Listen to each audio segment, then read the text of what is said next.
तो मेजॉरिटी बच्चे का भी सिलेबस ही कंप्लीट नहीं हुआ है। मैंने तो कर दिया, लेकिन अभी भी वो लेक्चर देख रहे हैं। कई बच्चे के 4, कई बच्चे के 3, कई बच्चे के 2 चैप्टर हैं। तो टीचर के सिलेबस कंप्लीट करने से बच्चे का नहीं होता। तो मैंने तो अपना चैप्टर कंप्लीट कर दिया, मैंने तो अपना सिलेबस कंप्लीट कर दिया, लेकिन मेजॉरिटी बच्चों ने अपना सिलेबस अभी कंप्लीट ही नहीं किया है।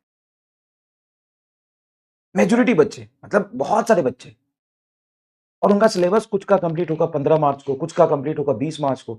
तो टीचर के सिलेबस कंप्लीट करने से बच्चों का सिलेबस कभी भी कंप्लीट नहीं होता है। और अगर आप वो सेक्शन कंप्लीट करके दोबारा से क्वेश्चंस कर रहे हो, रिवीजन कर रहे हो, टारगेट कंप्लीट कर रहे हो, तुम ना करने से तो ज्यादा अच्छा है ना कुछ 20-40 क्वेश्चन कर रहे हो। तो तुम भाई सीख रहे हो, तुम इंप्रूव कर रहे हो जाता है, कभी थोड़ा ऊपर नीचे हो जाता है, पैनिक मत होना। हम बहुत अच्छे से चीजें कवर कर रहे हैं। देखो, जितना सोचोगे उतना कभी नहीं होगा, तो थोड़ा बहुत ऊपर नीचे हो जाए तो घबराना मत, बस पढ़ते और काम करते चलना। ठीक है, पहली बात। दूसरी बात, अब ये वाला पोर्शन जैसे जैसे आगे हमारा बढ़ेगा, अब हम 6 चैप्टर जब रिवाइज कर चुके होंगे, 8 चैप्टर रिवाइज कर चुके होंगे, टोटल कितने चैप्टर है? लगभग लगभग 28 के आसपास। जब हम 8 चैप्टर रिवाइज कर चुके होंगे, मतलब हमारा 7-8 चैप्टर रिवाइज कर चुके होंगे, तो 25% सिलेबस हो जाएगा। अब उस 25% पे हमारे फिर टेस्ट होंगे, हमारे टेस्ट होंगे। ठीक है, अब वहां से टेस्ट और एनसीईआरटी का फिर कार्यक्रम शुरू करेंगे।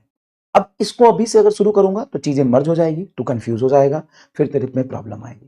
प्लीज तू इतना करता चल। तेरे पास इसके बाद 2 चीजें बचेंगी।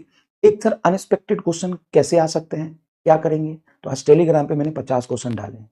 उसमें कुछ बीच बीच में आसान है और बीच बीच में बहुत टफ है, मतलब तुमको पढ़ के समझ ही नहीं आएगा। वो जो क्वेश्चंस मैंने फ्रेम किए हैं, कुछ कुछ सेलेक्ट किए हैं, वो सारे क्वेश्चंस मैंने अनएक्सपेक्टेड के लिए डाला है। आप वहां से ले लीजिएगा। ठीक है, और आपको करने में मजा आएगा। कुछ क्वेश्चन नहीं होंगे, बिल्कुल नहीं होंगे, उसको हम लास्ट में डिस्कस करेंगे। ठीक है, एक चीज ये हो गया अनएक्सपेक्टेड क्वेश्चन। दूसरा, एक्सपेरिमेंटल वाले, मेंटल फिजिक्स वाला कर दूंगा। 2 चीजें हो गई, एक्सपेरिमेंटल फिजिक्स वाला और अनएक्सपेक्टेड क्वेश्चन, 2 चीजें हो गई। तीसरी समस्या टेस्ट वाली, तो टेस्ट वाली समस्या भी हम जैसे ही 7-8 चैप्टर होगा वो शुरू करेंगे। चौथी चीज एक और है, चौथी चीज है एनसीईआरटी के एक्सरसाइज के क्वेश्चन। तो ज्यादा टाइम नहीं लगेगा, एक दिन मैं लाइव आके 2-2 3-3 चैप्टर के सारे एग्जाम्पल डिस्कस करूंगा।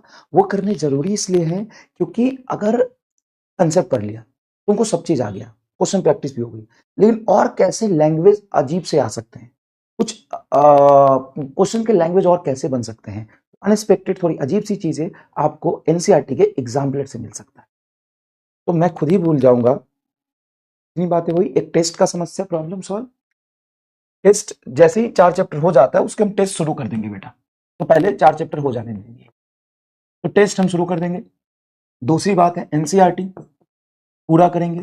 तीसरी बात है एक्सपेरिमेंटल फिजिक्स, एक्सपेरिमेंटल फिजिक्स इसमें जो चीजें बची हुई हम पूरा करेंगे।